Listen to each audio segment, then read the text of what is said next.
What are Sin City's iconic casinos without the people who make them great? There's a blackjack dealer here at the Four Queens who's known not just for dealing, but for dancing. I'm Anjali Patel, and today I want to share with you the story of George Lee and how the Trailblazer ended up here in downtown Las Vegas.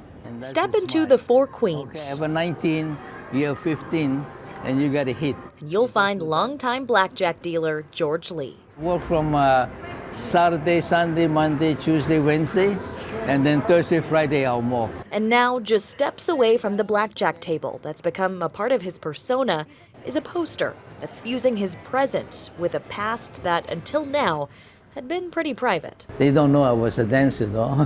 Now they do.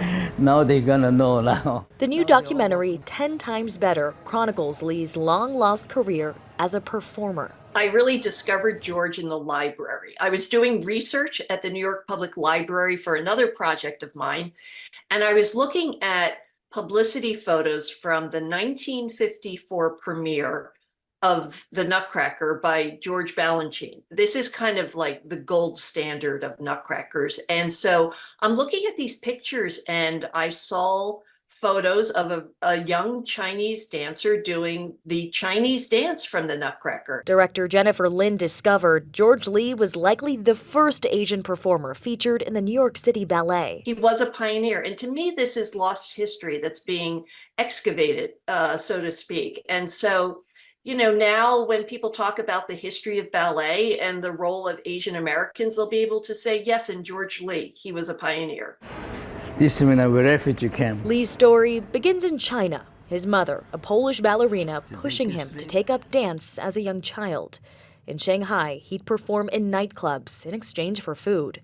Fleeing civil war, their travels later took them to a refugee camp in the Philippines. And when they finally moved to the States in the 1950s, his mother instilling in him a mantra that resonates with many immigrants in America. Everything I've done, I always think I gotta do the best I can. I gotta be 10 times better than anybody else. His impressive career saw him perform on Broadway and in touring shows and revues, eventually leading him here to Las Vegas, where he performed at places like the Riviera and Thunderbird hotels. Yeah, you see, I bust. It was in the 80s when he decided it was time for a second act, going to dealing school during the day and performing at night. The now full-time blackjack dealer and Las Vegas local says he hadn't taken much time to reflect on his past until this documentary. Do you feel more proud now when you look back at your life? Yeah, I feel a little bit, I mean, at least what I like is about, at least there's some recognition. Because for so many years, like 40 years, nothing.